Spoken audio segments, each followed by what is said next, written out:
Excellent taste.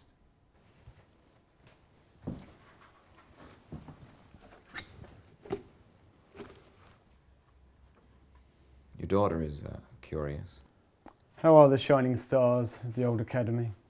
Fading, with nothing to replace them. You know, I've grown quite comfortable there. Gets in the way of the writing. You've no PhD students to obsess over.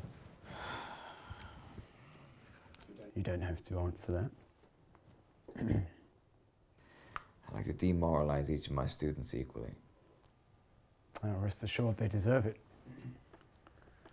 And what about your students? Do they suffer? No, not once in their lives. I've tried to teach them how. My students are not curious. They want facts in place of thinking.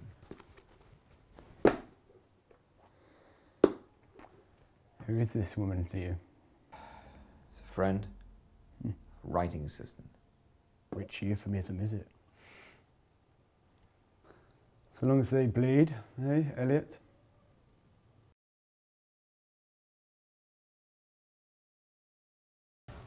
Our first meal together in years, Elliot. Should I be writing this down? As a kind of minutes, I mean.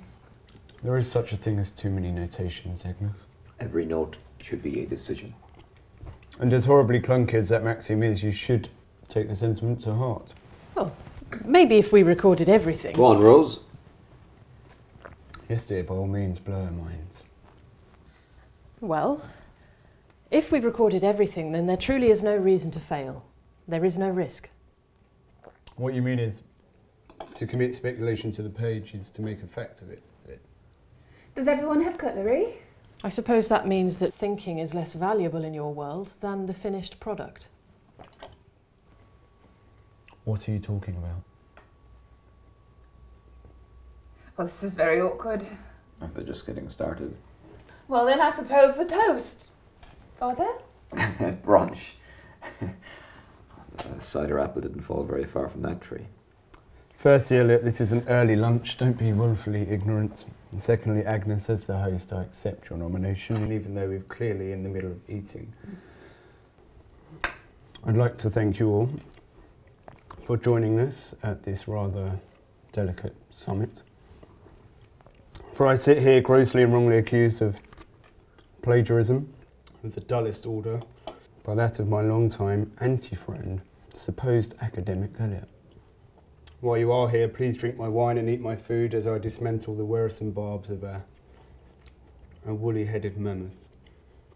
A man who is my equal only in the weight of dust gathering on books in the darkest corners of the most exclusive libraries. You're all very welcome at my home, and I sincerely wish you a pleasant stay.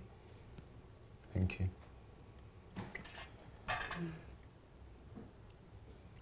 I've nothing but respect for you, Bert. Try and remember that while I'm here. And I know you hate to hear it, but I regard you as an equal. May our two assistants learn much from our bantering, and may the true winner be our field of study to academia and enlightenment. To take you at your word, Elliot, perhaps I can suggest a single caveat. If there's to be a victor, may he surrender his name to the work. May the intersection of wit and form create unparalleled insight without the weight of ego. May the crossing of swords spark lightning and change worlds in the name of the word, and only the word. May competition lead to discovery, to friendship, founded in rivalry. I do not agree. Nor do I. Well, that's lovely. What is hummus?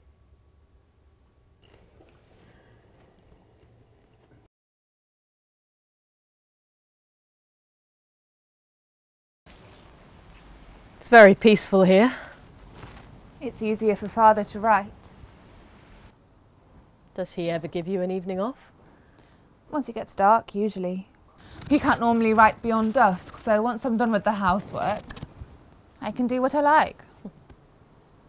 I should probably go to bed. There's always so much to do tomorrow.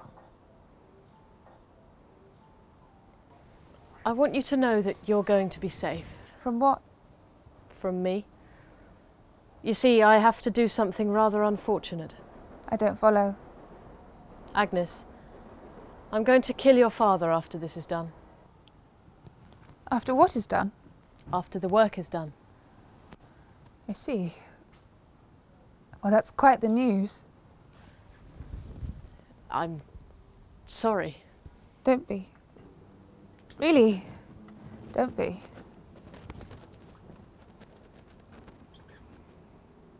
What is your work, Miss Rose?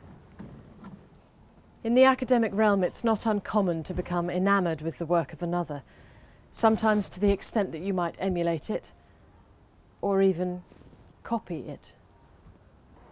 I'm aware that my father has been accused of plagiarism. He might well be the greatest plagiarist that ever lived, but I wouldn't know any better. These men are like tides, lapping at the shore, each unique, but broadly the same, and I'm not in the business of analysing microcosmic copyright infringements. I couldn't care less who wrote what or when. Only slightly more interesting to me is the cult of personality these men develop around themselves. The thing that drives them to look at another and say, "You have stolen my work." The work seems so important to them that they'll pathologically find any distraction from it. You must have some idea of it, surrounded by these hoarded manuscripts. Yes, I have some idea. Then you'll appreciate why it is impossible that they be seen to point the finger at another. Yes, of course. But why is that? Because this brotherhood stands together in the face of the despicable, unspeakable contempt they have for one another. They are incapable of earthly communication. You asked me what my work is. It's the same as yours. I'm a kind of proxy for a duel they daren't ever mention.